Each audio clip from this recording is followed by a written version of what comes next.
നമസ്കാരം ഫ്രണ്ട്സ്, ഞാൻ നിങ്ങളുടെ സനിൽ പെരുന്തോട്ടത്തെ പുതിയ വീഡിയോയിലേക്ക് എല്ലാവർക്കും സ്വാഗതം. ഫ്യൂജിയാമ പവർ സിസ്റ്റംസ് ലിമിറ്റഡ് എന്ന ഒരു റൂഫ് ടോപ്പ് സോളാർ സിസ്റ്റം നിർമ്മിക്കുന്ന കമ്പനിയെ സംബന്ധിച്ചാണ് ഇന്ന് നമ്മൾ സംസാരിക്കുന്നത്. ഫ്യൂജിയാമ പവർ സിസ്റ്റംസ് എന്ന് പറയുമ്പോൾ അവരുടെ പ്രധാനപ്പെട്ട ബ്രാൻഡുകൾ നമ്മൾ കേട്ടിട്ടുള്ളതാണ്. UTL സോളാർ 10-30 കൊല്ലമായിട്ടുള്ളതാണ് UTL സോളാർ എന്നുള്ളത്. UTL സോളാറും ഫ്യൂജിയാമ സോളാർ എന്നുള്ളതുമായിട്ടുള്ള രണ്ട് ബ്രാൻഡുകളാണ് കമ്പനിക്കുള്ളത്. കമ്പനിയുടെ ഇഷ്യൂ വരുന്നത് 13-ാം തീയതി മുതൽ 17-ാം തീയതി വരെയാണ് ഇത് ഓപ്പൺ ആയിരിക്കുന്നത്. നവംബർ മാസത്തിൽ 600 കോടിയുടെ ഫ്രഷ് ഓഹരികളും 228 കോടി രൂപയ്ക്കുള്ള ഓഫർ ഫോർ സെയിലുമാണ് കമ്പനി ഈ അവസരത്തിൽ സ്വരൂപിക്കുന്നത്. അപ്പോൾ ടോട്ടൽ പറയുമ്പോൾ 828 കോടി രൂപയ്ക്കുള്ള ഇഷ്യൂ ആണ് ഇത് എന്ന് പറയാം. ഒരു റൂഫ് ടോപ്പ് സോളാർ എന്ന് പറയുമ്പോഴത്തേക്ക് ഓൺ ഗ്രിഡും ഓഫ് ഗ്രിഡുമായിട്ടുള്ള ഹൈബ്രിഡ് സാധനങ്ങളുടെ ഉൽപ്പാദകരാണ്. അതുകൂടാതെ അവർ ബാറ്ററിയും അതുപോലെ തന്നെ സോളാർ പാനൽസും എല്ലാം തന്നെ നിർമ്മിക്കുന്നുണ്ട്. ഈ കമ്പനിയുടെ ഇഷ്യൂവിൻ്റെ വിശേഷങ്ങളാണ് ഇന്ന് നമ്മൾ ഡിസ്കസ് ചെയ്യാൻ പോകുന്നത്. കമ്പനിയുടെ വാർഷിക ഉൽപ്പാദനം നോക്കുകയാണെങ്കിൽ 10 ലക്ഷത്തോളം സോളാർ കോമ്പോണൻസ് ആണ് നിർമ്മിക്കുന്നത്. അതിൽ 6,56,547 സോളാർ പാനൽസും 3,87,504 ഇൻവെർട്ടേഴ്സുമാണ് അവരുടെ നിർമ്മാണത്തിലെ പ്രധാന ഘടകങ്ങൾ. ഏകദേശം 600-ലധികം എൻജിനീയേഴ്സും 725 ഡിസ്ട്രിബ്യൂട്ടേഴ്സും നേഷൻ വൈഡായിട്ട് കമ്പനിക്കുണ്ട്. 5,546 ഡീലേഴ്സാണ് അവർക്ക് രാജ്യവ്യാപകമായിട്ടുള്ളത്. അതുപോലെ തന്നെ ഫ്രാഞ്ചൈസികളെ 1100ഓളം ഷോപ്പി എന്നുള്ള പേരിലുള്ള ഫ്രാഞ്ചൈസികളാണ് കമ്പനിക്കുള്ളത്. 17 ലക്ഷം സോളാർ പാനലുകൾ ഇതിനകം വിറ്റു. 6,62,000 ഇൻവെർട്ടറുകളും 9 ലക്ഷത്തിലധികം ബാറ്ററികളും കമ്പനി ഇതിനകം വിറ്റിട്ടുണ്ട്. അതായത് പറയുകയാണെങ്കിൽ 1 ജിഗാബൈറ്റ് റൂഫ് ടോപ്പ് ഇൻസ്റ്റലേഷനാണ് നേഷൻ വൈഡായിട്ട് കമ്പനി നടത്തിയിട്ടുള്ളത്. ഇവരുടെ പ്രധാനപ്പെട്ട ഉൽപ്പാദന കേന്ദ്രങ്ങൾ 4 എണ്ണമാണ്. അതൊന്ന് നോയിഡ UPയിലുള്ള, പിന്നെ ദാദ്രി എന്ന് പറയുന്ന UPയിലെ സ്ഥലത്തും, അതുപോലെ തന്നെ പർവാനു ഹിമാചൽ പ്രദേശിലും, പിന്നെ ബാവൽ എന്ന് പറയുന്ന ഹരിയാനയിലെ ഒരു പ്രദേശത്തുമാണ് പ്രധാനപ്പെട്ട ഉൽപ്പാദന കേന്ദ്രങ്ങൾ കമ്പനിക്കുള്ളത്. ക്വാളിറ്റിയുടെ കാര്യത്തിൽ അവർ വളരെ നിലവാരം പുലർത്തുന്ന ഒരു കമ്പനിയാണ്. ISO സർട്ടിഫിക്കേഷൻസ് എല്ലാം ഉള്ള ഒരു കമ്പനിയാണ്. ക്വാളിറ്റി മാനേജ്മെൻറ്റിൻ്റെ കാര്യത്തിൽ 2015 ISO 9001 എന്ന സർട്ടിഫിക്കേഷൻ ലഭിച്ചിട്ടുണ്ട്. അതുപോലെ എൻവയോൺമെൻറ്റൽ മാനേജ്മെൻറ്റിൻ്റെ കാര്യത്തിൽ 2015 ISO 14001 എന്നുള്ള സർട്ടിഫിക്കേഷനും, ഒക്യുപ്പേഷണൽ ഹെൽത്ത് ആൻഡ് സേഫ്റ്റി അക്കാര്യത്തിൽ 4501 എന്നുള്ള ISO സർട്ടിഫിക്കേഷൻസ് ലഭിച്ചിട്ടുള്ളൊരു കമ്പനിയാണിത്. പിന്നെ ഇവരുടെ കാര്യം പറയുകയാണെങ്കിൽ മറ്റു രാജ്യങ്ങളിലേക്ക് കൂടി ഇത് എക്സ്പോർട്ട് ചെയ്യപ്പെടുന്നുണ്ട്. അമേരിക്ക, ഏഷ്യൻ രാജ്യങ്ങളായിട്ടുള്ള പല കൺട്രീസിലേക്ക്, ഉദാഹരണത്തിന് ബംഗ്ലാദേശ്, UAE തുടങ്ങിയിട്ടുള്ള രാജ്യങ്ങളിലേക്ക് ഇന്ത്യക്ക് പുറമെ ഇവരുടെ പ്രോഡക്ട്സ് പോകുന്നുണ്ട്. ഇത്തരത്തിൽ വിദേശത്തേക്കൊക്കെ കയറ്റി അയക്കുന്ന പ്രോഡക്റ്റുകൾ നോക്കുകയാണെങ്കിൽ സോളാർ PCUകൾ, on grid, off grid, hybrid inverters, പിന്നെ സോളാർ പാനൽസ്, PWM ചാർജസ്, പിന്നെ battery chargers, lithium ion and tubular batteries, online offline UPS systems, അതുപോലെ സോളാർ മാനേജ്മെൻറ്റ് യൂണിറ്റ്സും ചാർജ് കൺട്രോളേഴ്സും ഇതെല്ലാമാണ് ഇത്തരത്തിൽ കയറ്റി അയക്കപ്പെടുന്ന ഇവരുടെ പ്രോഡക്റ്റുകൾ. നമുക്കറിയാം, IPLലെ മുംബൈ ഇന്ത്യൻസ് എന്നുള്ള പ്രശസ്തമായിട്ടുള്ള ടീമിൻ്റെ ഒഫീഷ്യൽ സോളാർ പാർട്ട്നേഴ്സാണ്, സോളാർ ചാർജേഴ്സിൻ്റെ പാർട്ട്നേഴ്സാണ് ഈ കമ്പനി. അവരും അതിൻ്റെ ഒരു പ്രധാന സ്പോൺസർമാരിൽ ഒന്നാണ്. അതുകൊണ്ടാണ് ഈ രോഹിത് ശർമ്മയുടെയും ബുംറയുടെയൊക്കെ ചിത്രം ഞാനിവിടെ കൊടുത്തത്. അവരുടെ വെബ്സൈറ്റിലും അത് പറയുന്നുണ്ട്. പിന്നെ ഈ കമ്പനി എന്തിനു വേണ്ടിയിട്ടാണ് ഇപ്പോൾ ഇഷ്യൂ നടത്തുന്നത് എന്ന് ചോദിക്കുകയാണെങ്കിൽ, അവർ പ്രധാനമായിട്ടും മധ്യപ്രദേശിലെ രത്ലം എന്ന് പറയുന്ന സ്ഥലത്ത് ഒരു 180 crores മുടക്കിക്കൊണ്ട് ഒരു പുതിയ സോളാർ പാനലിൻ്റെ നിർമ്മാണ കേന്ദ്രം തുടങ്ങുന്നുണ്ട്. മാനുഫാക്ചറിങ് യൂണിറ്റ്, സോളാർ ഇൻവെർട്ടേഴ്സും സോളാർ പാനൽസ്, ലിഥിയം ഇയോൺ ബാറ്ററികളും ഒക്കെ നിർമ്മിക്കുന്ന ഒരു സെൻ്ററാണ് അവരവിടെ ഉദ്ദേശിക്കുന്നത്.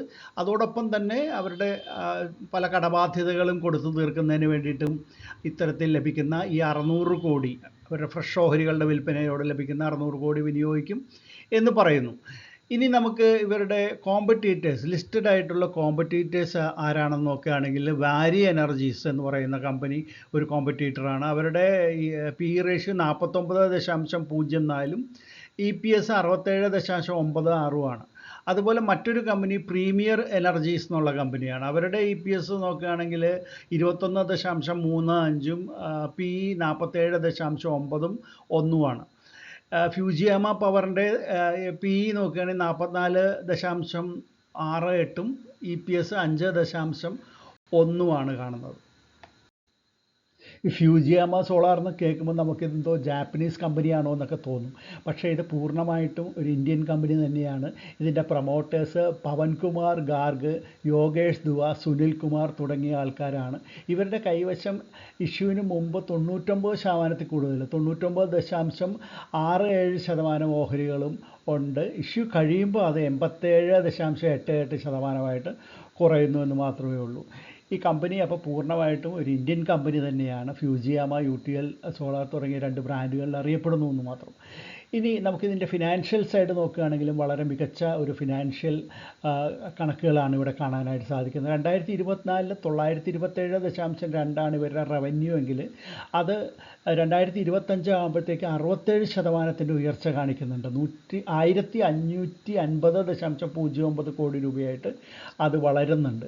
2024 പ്രോഫിറ്റ് ആഫ്റ്റർ ടാക്സ് അല്ലെങ്കിൽ നെറ്റ് ഇൻകം എന്ന് പറയുന്നത് 45.3 കോടിയാണെങ്കിൽ അത് 2025 ആകുമ്പോഴത്തേക്കും വലിയൊരു കുതിപ്പ് അല്ലെങ്കിൽ 245% കുതിപ്പോട് കൂടിയിട്ട് 156.34 കോടി രൂപയായിട്ട് വർദ്ധിക്കുന്നുണ്ട്. അപ്പോൾ വളരെ മികച്ച കണക്കുകളാണ് കമ്പനി കാണിക്കുന്നത്. ഇനി നമുക്കിതിൻ്റെ ലീഡ് മാനേജേഴ്സും രജിസ്ട്രാറും ഒക്കെ നോക്കുകയാണെങ്കിൽ lead manager Motilal Oswal investment അഡ്വൈസേഴ്സാണ്. അതുപോലെ രജിസ്ട്രാർ പഴയ ലിങ്ക് ഇൻ ടൈം ഇന്ത്യ, അതിൻ്റെ ഇപ്പോഴത്തെ പേര് നമുക്കറിയാവുന്ന പോലെ MUSG in time India private limited എന്ന് പറയുന്ന കമ്പനിയുമാണ്. നമുക്ക് ഫുജിയാമയുടെ ഇഷ്യൂ ഡീറ്റെയിൽസ് ഒറ്റനോട്ടത്തിലൊന്ന് പരിശോധിക്കാം. നവംബർ മാസം 13 മുതൽ 17 വരെയാണ് ഇഷ്യൂ ഓപ്പൺ ആയിരിക്കുന്നത്. 216 രൂപ മുതൽ 228 രൂപ വരെയാണ് ഇതിൻ്റെ പ്രൈസ് ബാൻഡ് എന്ന് പറയുന്നത്. ഫുള്ളി പ്രൈസ്ഡ് ആയിട്ടുള്ള ഒരു പ്രൈസ് ബാൻഡ് തന്നെയാണ് ഈ കാണുന്നത്. ഇവർ എംപ്ലോയീസിന് വേണ്ടിയിട്ട് ഒരു റിസർവേഷൻ വെച്ചിട്ടുള്ളത് 5 കോടി രൂപയ്ക്കുള്ള ഓഹരികളാണ്.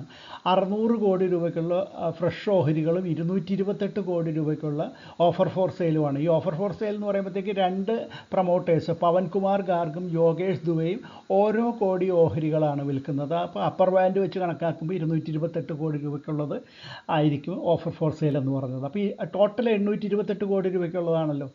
65 ഓഹരികളാണ് ഒരു ലോട്ടെന്ന് പറയുമ്പോൾ ഇൻവെസ്റ്റേഴ്സിനെ സംബന്ധിച്ചിടത്തോളം, റീറ്റെയിലേഴ്സിനെ സംബന്ധിച്ചിടത്തോളം. അപ്പോൾ അങ്ങനെ അവർക്ക് 13 ലോട്ട് വരെ അപ്ലൈ ചെയ്യാവുന്നതാണ്. 1 രൂപയാണ് ഇതിൻ്റെ ഫേസ് വാല്യൂ എന്ന് പറയുമ്പോഴത്തേക്ക്. അപ്പോൾ 228 എന്നുള്ള അപ്പർ ബാൻഡ് 228 ഇരട്ടിയാണ് ഓഹരിയുടെ വില എന്നുള്ള. അപ്പോൾ അങ്ങനെയാണ് ഞാൻ ഫുള്ളി പ്രൈസ്ഡ് ആണ് എന്ന് പറയാനായിട്ട് കാരണം. ഇനി ഇത് 35% നമ്മളുടെ റീറ്റെയിലേഴ്സിന് കൊടുക്കുന്നത്, 50% ക്വാളിഫൈഡ് ഇൻവെസ്റ്റേഴ്സിന് അല്ലെങ്കിൽ ഇൻസ്റ്റിറ്റ്യൂഷൻസിന് കൊടുക്കുന്നു, 15% അവർ HNIസിന് കൊടുക്കുന്നു. നവംബർ 18 ആയിരിക്കും ഇതിൻ്റെ അലോട്ട്മെൻറ്റ് വരുന്നത്. 20 ആയിരിക്കും ലിസ്റ്റിങ്ങും.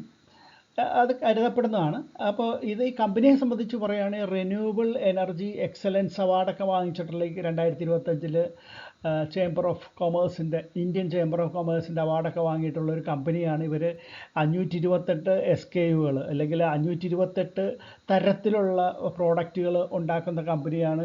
അമേരിക്കയിലും UAEയിലും ബംഗ്ലാദേശ് തുടങ്ങിയിട്ടുള്ള രാജ്യങ്ങളിലേക്കൊക്കെ കയറ്റി അയക്കപ്പെടുന്നുണ്ട് ഇവരുടെ പ്രോഡക്റ്റുകൾ. പ്രധാനമായിട്ടും നമ്മൾ നേരത്തെ പറഞ്ഞ റൂഫ് ടോപ്പ് സോളാറിൻ്റെ ഹൈബ്രിഡായിട്ടുള്ള ഓഫ് ഗ്രിഡും ഓൺ ഗ്രിഡുമായിട്ടുള്ള സോളാർ പാനലുകളും അതിൻ്റെ അനുബന്ധ സാധനങ്ങളായിട്ടുള്ള ബാറ്ററി അടക്കമുള്ള ചാർജേഴ്സ് അടക്കമുള്ള കാര്യങ്ങളെല്ലാം നിർമ്മിക്കുന്ന ഒരു കമ്പനിയാണ്. തീർച്ചയായിട്ടും ഇതിനെ സംബന്ധിച്ച് കൂടുതൽ മനസ്സിലാക്കിയിട്ടുള്ളവർക്ക് ലോങ് ടേം മിഡ് ടേം ഇൻവെസ്റ്റേഴ്സിനെ സംബന്ധിച്ചിടത്തോളം ഇത് നല്ല ഓഹരി തന്നെയായിരിക്കും എന്നാണ് വ്യക്തിപരമായിട്ടുള്ള എൻ്റെ ഒരു കണക്കുകൂട്ടൽ.